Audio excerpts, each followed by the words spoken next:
Welcome to the Daily Update, where I'll go over the action in the market for Wednesday, May 7th, and we'll see how things look for Thursday, May 8th. All right, the Fed met, the market chopped around. We're still looking pretty good when we look at the short term, but we have overhead resistance. You've got a lot of people that are really confused about what's going on. That still continues. There's a lot of variables, but they decided to keep rates the same and didn't really have much that came out in the press conference. So the market just gyrated up and down, and we ended up having a positive day after seeing declines in both Monday and Tuesday session. So right at the open, we had a flat open and prices chopped above and below the daily pivot at 56.14. Then, after the announcement, this is when everything kind of shifts after that. Prices declined as low as S1 at 55.79 and got up as high as R1 at 56.72. So we were gyrating, but we did end up closing positive. We were up 0.43% on below average volume. That just shows that there's a lack of conviction right now. Folks don't really know what to do. There's all these potential deals out there, and there's meetings that are going to be taking place. And instead of being more negatively focused, as we were more in the early part of April, there's more of a positive type of approach to what is happening, but nothing is really certain at this point. And we are still positive in the short and intermediate term. We're still negative in the long term. Interest rates came down a little bit there. That's helping the market out a little bit. We didn't really get anything as far as inflation. That still seems to be under control for right now. It'll be next week when we get CPI. We're coming to the end of earnings season with the companies that have been reporting. And then we're going back and forth. Are we going to go into a recession? Are we not? I update the supplemental videos on the website. If you're interested in that, please feel free to check that out. And of course, there's a lot of geopolitical things going on too. So it's a real fluid situation as far as outside impacts that are having a direct impact on the stock market itself.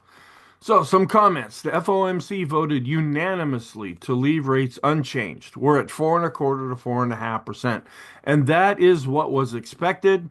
Chair Powell, during his press conference, maintained that policy is in a good place to allow the Fed to wait for more data. It's like nothing is really known right now. You've got the Fed even saying, well, we're not really sure what's going to happen here. We need to see more data first. The U.S. and China will meet and begin talks in Switzerland on May 8th. So that's starting on Thursday. And President Trump came out and said that he's not open to pulling back the 145% tariff on imports from China as part of the negotiations. No, he wants to sit down with them and do some talking, but he doesn't want to necessarily give up what he's already committed to, and that could be either positive or negative. Then there were late afternoon reports that indicated that the Trump administration is considering taking away or rescinding the AI chip export restrictions. So this was some positive news that drifted into the market, which helped the semiconductors. And then you had Alphabet and Apple, Google and Apple. They were down after there was a report that came out that said, well, Apple might decide to use the AI search feature, which would not make their folks, or folks that use that platform, as dependent on doing Google searches. So, after all that was said and done, and these things were hitting the market, the VIX we're back under 24 now. We're still above 20. That's where we're concerned, and that's why we see an elevation of fear right now. But the VIX came in at 23.55, having pretty much our same indicators on here. The boom is back on here. We're getting far away from the 20 period moving average again. But the Stoke RSI, Williams percent R, the CCI indicators, they're not on here now. The stochastics. And then the rate of change going back 20 periods, that's where I measure the short term, is the 20 period setting for different indicators. Those usually fit into the short-term time frame. And we have a short-term oscillator, which is rolling over now, but is still extreme positive. Intermediate term, the TTM squeeze, it's still extreme, but now it's turning more negative. It's coming down and has changed color. And I'll go through that. PMO studies and then the NASDAQ 100 bullish percent index. No change here. The Fed doesn't really know what to really make of things right now. So they're afraid about inflation going up and growth going down.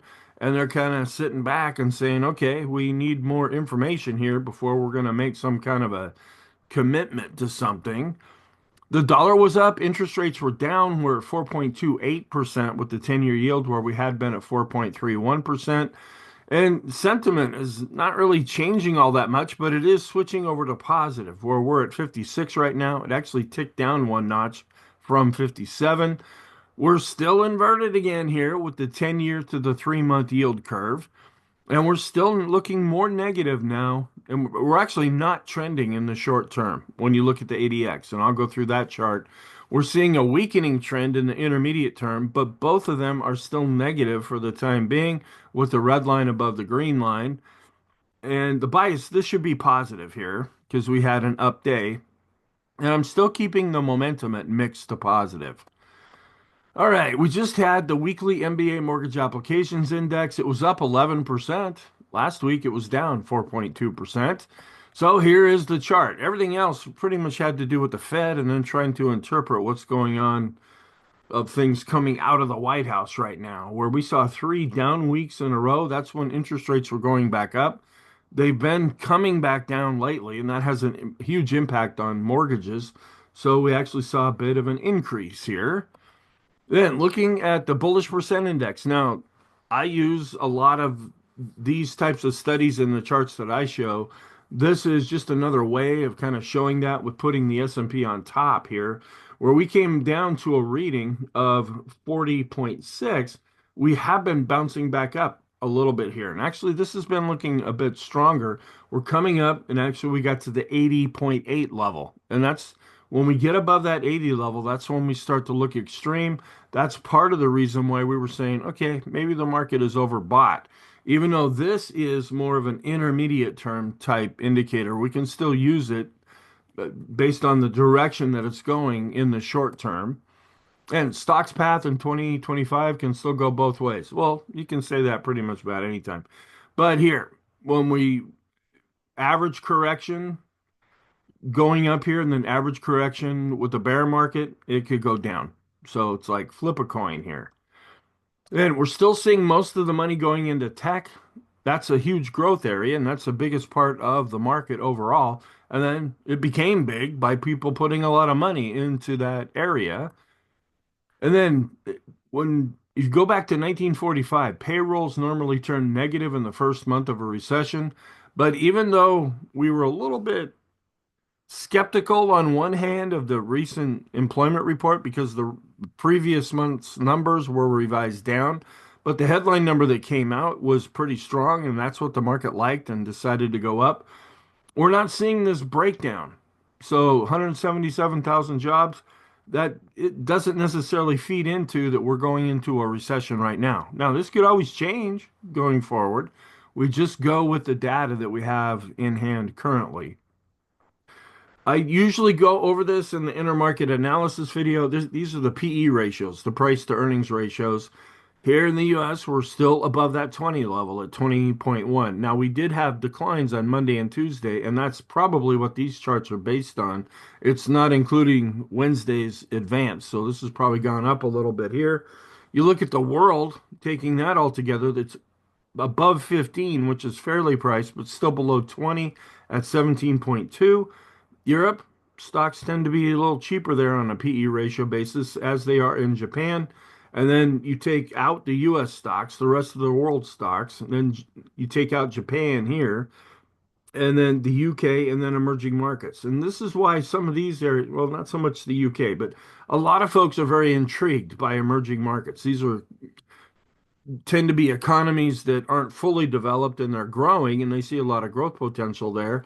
And so there are times when folks favor those kinds of investments. And looking at the commodity trading advisors' overall equities allocation, we're right back up here at the zero level. They had started to sell, then we started to bounce back up. So we're seeing an improvement here, but we're kind of showing it pretty flat. Then there's been this kind of tug of war going back and forth between the Atlanta Fed and the New York Fed because they're coming out with their forecasts for GDP and they usually end up with different numbers. At least that's what we saw before the report came out when GDP was released. We saw New York, which here is still positive, where before the report, the Atlanta Fed was negative with their forecast.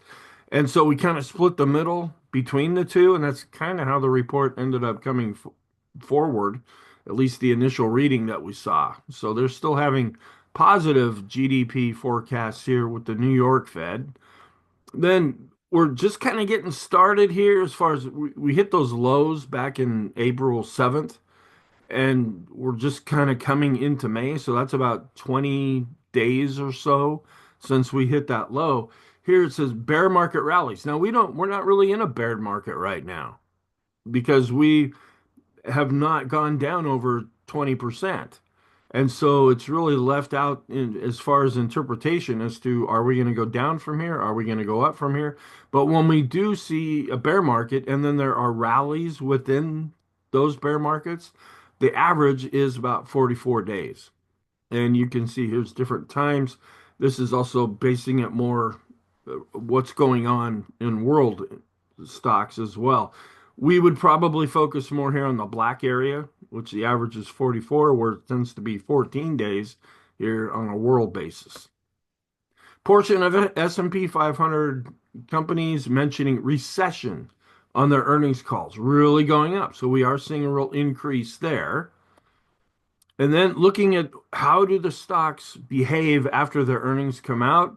If they beat their estimate, we're up about 51% of the time they see an upward move. If they don't beat their estimates or they miss their estimates, then we're seeing things actually dropping down negative. And it kind of stands to reason there, but we could also easily see the opposite happen. A company can come out with a really good report and it tanks. A company can have a bad report like Tesla and it goes up because there's other news that is feeding into what's happening at that time. Here's the chart where it's kind of a flat open overall. We just opened right around the daily pivot and we just kind of went above the daily pivot, below the daily pivot, above the daily pivot, below the daily pivot, went negative, came down to S1 here. This is after the announcement was made. So that was the low. And then we gyrated all up here. We actually broke a little bit above R1. So you can see just a real tug of war going on here. But we ended up being able to close positive on the day. And the futures are actually up pretty strong right now as I record this, but that's about 8 or 9 hours before the market's getting ready to open. We're still looking okay here with the blue line above the red line. Now, they've been coming down over the last few sessions as we've been seeing a decline, but the blue line is above the red line. That means growth is outperforming value. This is still taking a hit here, but you look at the bigger picture on the intraday S&P growth to value ratio, still going up. Then we look at our end of day stats here, where growth was up but less than value. Growth was up less for the mid caps, but it was up more for the small caps. So we're seeing a bit of an improvement here with small cap growth to value. The end of day chart just barely hanging on to an uptrend still.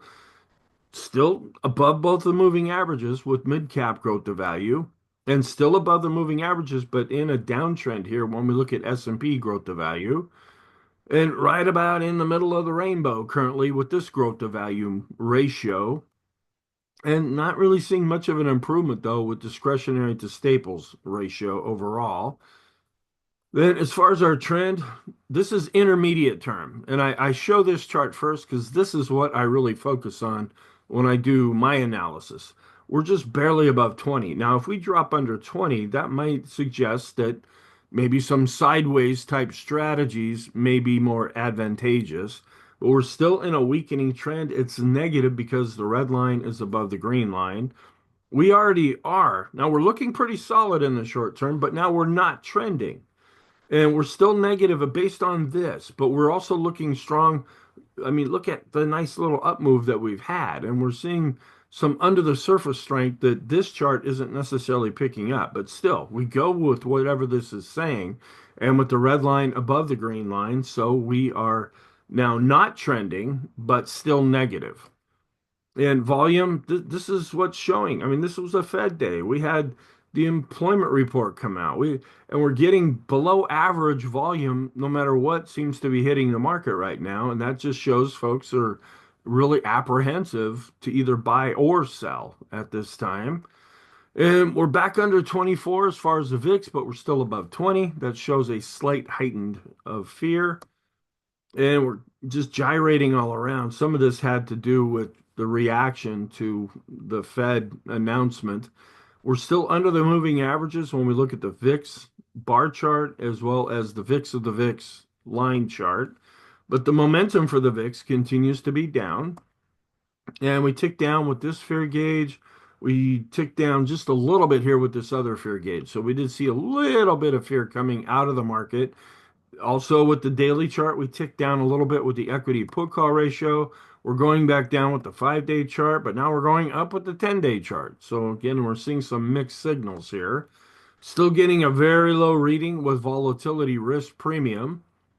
And positive here, though, the advanced decline line based on price and volume above the moving averages and dropping down a little bit, no longer extreme with the advancers decliners over a 10-day period. We were really coming up to a high reading, which this is when we pay more attention to it. Now we've been pulling back down. And we're still above zero, ticking up slightly after we had become extreme in the short term with the advanced decline ratio. That's the blue line. Coming back down, we ticked up just a little bit in Wednesday's session. Still looking a little better here with the new highs, new lows. This looks internally in the S&P. We saw a bit of an expansion of the new highs, not much of an expansion of the new lows. So it's turning our 5-day back up, and we're just barely turning up, but pretty much flat still with the 10-day moving average. We're positive with the accumulation distribution. We're above an advancing moving average. The chicken money flow is positive. So 2 out of 3 of our smart money indicators are positive. Here's smart money indicator number 1, which is accumulation distributions. Chicken money flow is positive, but we're still negative with the chicken oscillator. So we're not seeing a real confirmation there. This is not picking up any real strength, where the other 2 indicators do see some strength coming in. Improving here a little bit with the vortex. This is positive with the green line above the red line. We're still above the moving averages with our advanced decline line studies and dropping off a little bit, but still looking fairly solid overall. Are those stocks in the S&P above their 20-period moving averages? And we're still above 50. This is intermediate term, the 50-period moving average, but we're still below 50 with the 100 and 200-period moving average studies. So we're below the 200-day moving average, but still above the 50-day moving average. We came right up to this dashed line, which is a pivot point. That's at about 5,700, and we haven't been able to get back above that. And a little bit of an improvement, but near the upper end here with the 20-period moving average study. A bit above the midpoint with the 50-period moving average study, and a bit below the midpoint with the 200-period moving average study. And so we're back to seeing a little bit more strength here. The Stochk RSI just barely going back into extreme positive territory. We never came out of it with the Williams percent R, even with the down days on Monday and Tuesday, but that ticked up a little bit. We're still below the extreme reading with the CCI 14 and 20. And we're still extreme with the short-term stochastic coming down, but still extreme in the intermediate short term. And we're also looking extreme with the long short term. And as I usually like to say, this is a further subdivision of the short-term time frame. Positive with the force index. The short-term trend measured by 20 periods, we're still going up with both the green line and the blue line. And we're still above the simple and exponential moving averages based on 20 periods. We're right on the border between the +1 and +2 channel with our standard deviations chart. This is more positive because we're above the midpoint and the midpoint is going up. Intermediate term, positive with the balance of power, above the midpoint and advancing, showing an improvement here. We're seeing the green fluorescent line here. It's like we came right down to that level, and so far we've been able to bounce up off of that. The longer we can stay above these lines, the more the lines will go up and the more positive it will be. It was still more neutral here. The go, no go, we were dark. When it's deep purple, that's negative. Then we switched to kind of negative, but looking a little bit better. That's the lighter purple. And then the brown is like, we can't figure out what's going on here. We're more neutral right now. It won't be positive until they turn back to blue. Still looking okay with our highest high, lowest low value chart, still above the midpoint. And we're seeing a few more of this histogram start to fill in here with the Landry light, where we have switched over to positive. But when we look at the proper order, it's still coming in red. The background is red, and that is negative for right now. The TTM squeeze, it's still extreme positive, but now the context is starting to change because it's turned to this darker blue and it's coming down. And this also shows that we were getting pretty extreme with this indicator, higher than what we've seen recently on this chart. Still looking extreme with the rate of change going back 20 periods. And coming back up, we almost came down to the zero level here with the ease of movement, but now it's starting to turn back up. And then we look at the S&P McClellan oscillator, which had gone extreme positive, worked off that a little bit, and then saw a bit of a bounce on Wednesday. So we're still going up with the summation index based on price and volume. Also became extreme with the NYSE McClellan oscillator, worked that off, ticked back up sharp, ticked back up a little bit there. I don't know what I was trying to say. The summation index for the NYSE going up based on price and volume. We're still positive here with the Arun since we're above zero with the oscillator, but this is still pointing down. The Swindle Trading Oscillator, it's going down based on price and volume. It's picking up something that it doesn't really like right now, but the momentum is still positive. We're going up with the PMO. We're going up based on price and volume. We're no longer extreme with the PMOs that are rising, but this still is a pretty healthy reading. Where we're extreme here is with the buy signals. We're still above this green line. We're also going up when we look at the percent of those PMOs inside the S&P that are above zero. And we're still neutral though with the Elder's Impulse system for the S&P. We're positive with the parabolic SAR, rolling over, but still extreme positive here with the slope oscillator. If we drop down below the red, down below the moving average here, that's going to turn this indicator actually negative. But this is one of our pretty much our touchiest oscillator. The MACD is still looking pretty good. It's above its midpoint going up and not really coming down to its moving average. So this is where we're a little bit concerned here with the slope oscillator starting to roll over. But then there's another short-term oscillator called the TSI. That's still looking pretty good. Our intermediate term oscillators are still positive, and our long-term oscillators, the TRIX and KST, those continue to be positive. The Copic curve, another momentum oscillator, continues to be positive as well. And we're watching this because sometimes when we get to a high reading, like where we've had right now, that can suggest that we're overbought or looking at some kind of exhaustion. The Sean trend meter just kind of chopping sideways here, but the context is that we've been coming up for the most part. So that would be positive. We're still above 50 with the money flow, and we're above 50 with the ultimate oscillator. We're above the moving average with on balance volume. We're above 50 with the RSI 14 and 9. And she's seeing an overall improvement here with the intermediate term trend based on 50 periods. The blue line, the red line are going up, and prices above both. And we're above the simple and exponential moving average based on 50 periods. This is acting a bit as support here for 2 days, Tuesday and Wednesday. This was pretty much where we set the low. So we'll be watching that if we see some declines to see if that level is broken, especially on a closing basis. And we're still dealing with overhead resistance here with the 100 period moving average. The red line is the exponential version. It'd be more positive if we could get back up to the simple version here, which is the green line. And here's our spaghetti mess. We're just kind of bouncing around, kind of like a billiard ball here. And we're back to looking extreme when we measure the distance away from the 20 period moving average. That's what the boom indicator measures here. We had come down and we were not extreme. Now, with the up move that we saw on Wednesday, we're back above 100 again.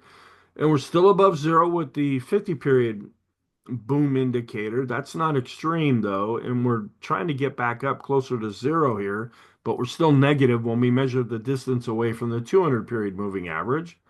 And just kind of chopping around here, but looking fairly positive overall with the bullish percent index for the S&P. We're above 50 with the bullish percent index for the NYSE, and we're coming down, but still extreme positive with the bullish percent index for the NASDAQ 100.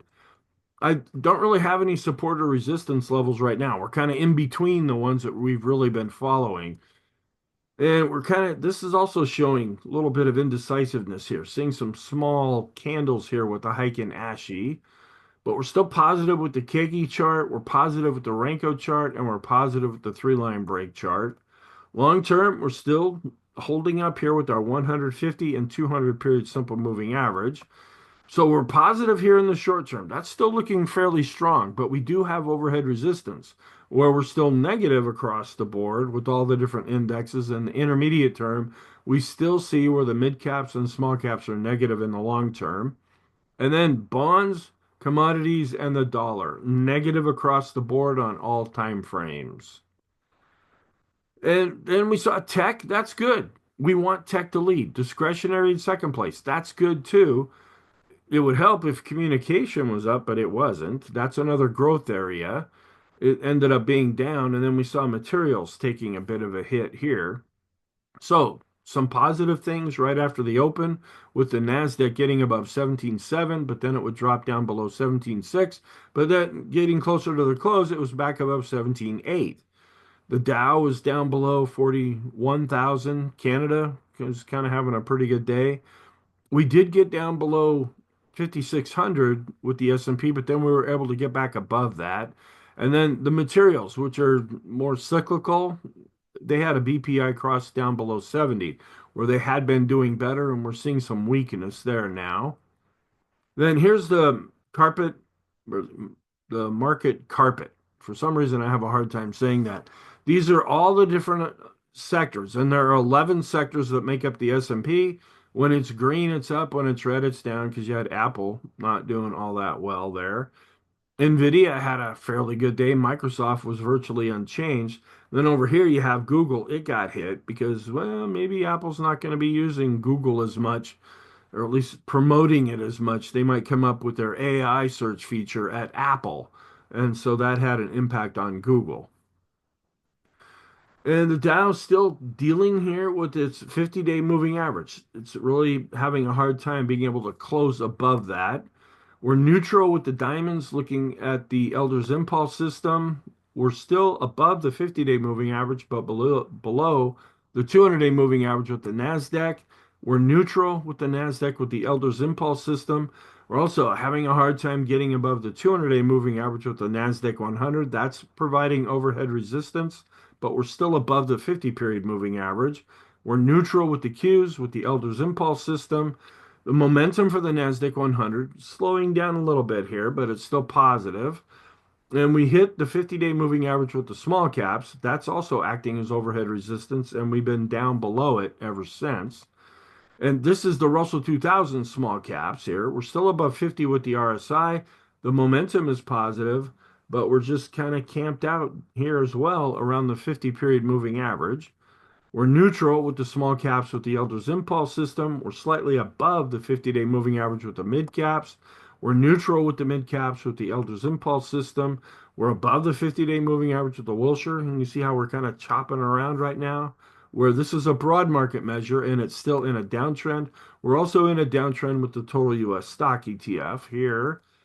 The financials still above their 50-day moving average, and they were up and hanging on to a little bit stronger uptrend right now, where we're in a downtrend with the FANG index. This is Facebook, Apple, Amazon, Netflix, Google. But right when it triggered this death cross, it's been trading above both of these moving averages ever since then. And it was virtually unchanged on the day because you have Apple and Google in that mix, and they were down. Well, here is Apple in a downtrend, and it was down over 1%. Amazon in a downtrend. It was actually up 2%, coming back up to its 50-day moving average. Microsoft was unchanged. It broke out above both the moving averages after it came out with earnings, and it's been able to hold on to this for right now. Meta getting really close to a downtrend. It was up 1.62%, coming back above its 50-day moving average. Google in a downtrend, and it was down over 7%. Nvidia in a downtrend, but still above its 50-day moving average. It was up over 3%. Tesla in a downtrend, right in between. It's above its 50-day moving average, but below its 200-day moving average. Netflix, which continues to be the strongest looking chart these days, seeing a fairly strong correlation between the short term look at US versus world stocks, and it's kind of leveling off here with the longer term correlation.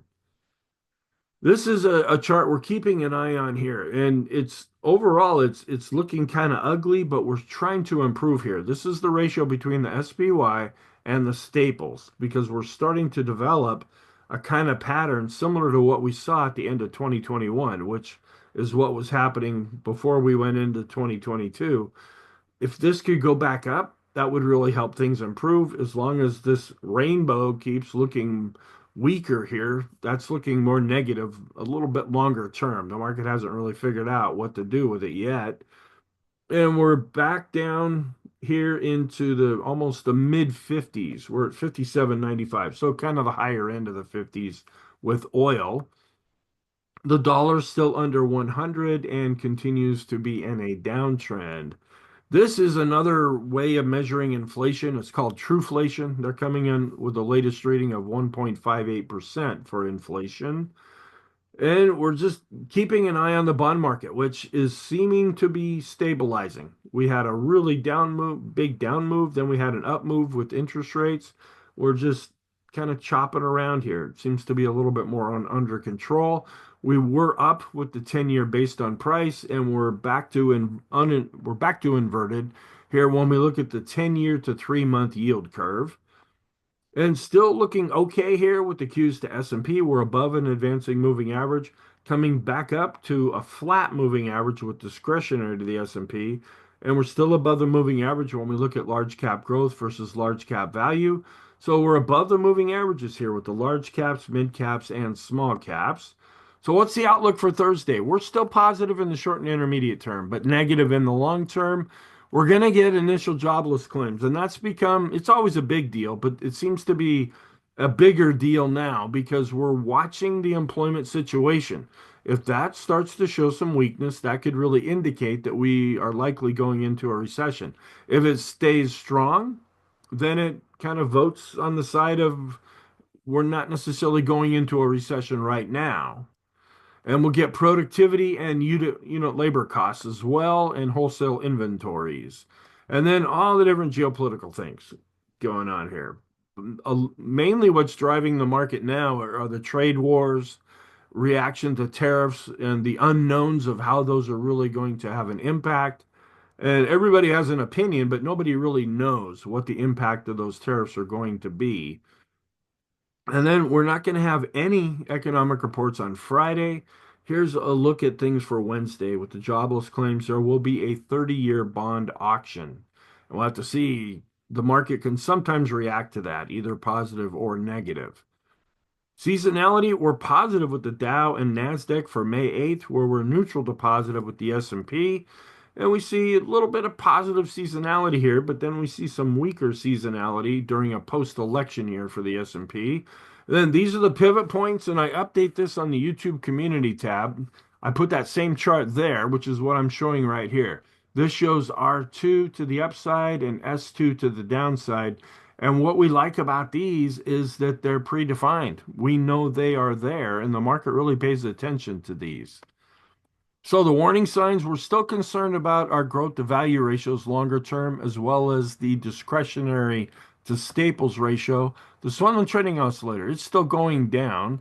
And then our moving average studies, we're declining. We ticked up a little bit here, but we had become extreme positive with the 20 period moving average study. That's now coming back down a little bit there. And longer term, which I usually show over the weekend in the deep dive video, is the special K. That's a long-term oscillator. Then we look at our positive side here, and we're getting a mixed picture. We're positive with the accumulation distribution because we're above the moving average. The Chaikin money flow is looking pretty good, but the Chaikin oscillator continues to decline. And so we're not seeing across the board confirmation there. We are positive with the S&P and NYSE McClellan oscillators and summation indexes. The bullish percent indexes are positive. The parabolic SAR, the 20-period moving average study, it's still positive, but it's coming down after being extreme. And we're positive on a momentum basis, ease of movement, money flow, ultimate oscillator, and vortex. And I need to point this out. The reason these are kind of this gold color here, I consider them to be primary indicators, where the white ones are more secondary indicators, in my opinion. The financial sector is still looking positive, as is the momentum for the NASDAQ 100. So, our conclusion, we're still positive in the short and intermediate term. We're negative in the long term. No change there.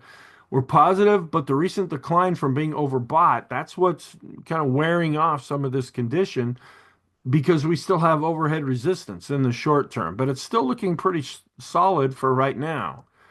Intermediate term, we're positive and showing signs that things are improving there, but we're still negative in the long term since we're below the 200-day simple moving average. Thank you. I hope you found this helpful. Have a really good day, and I will talk to you in the next video.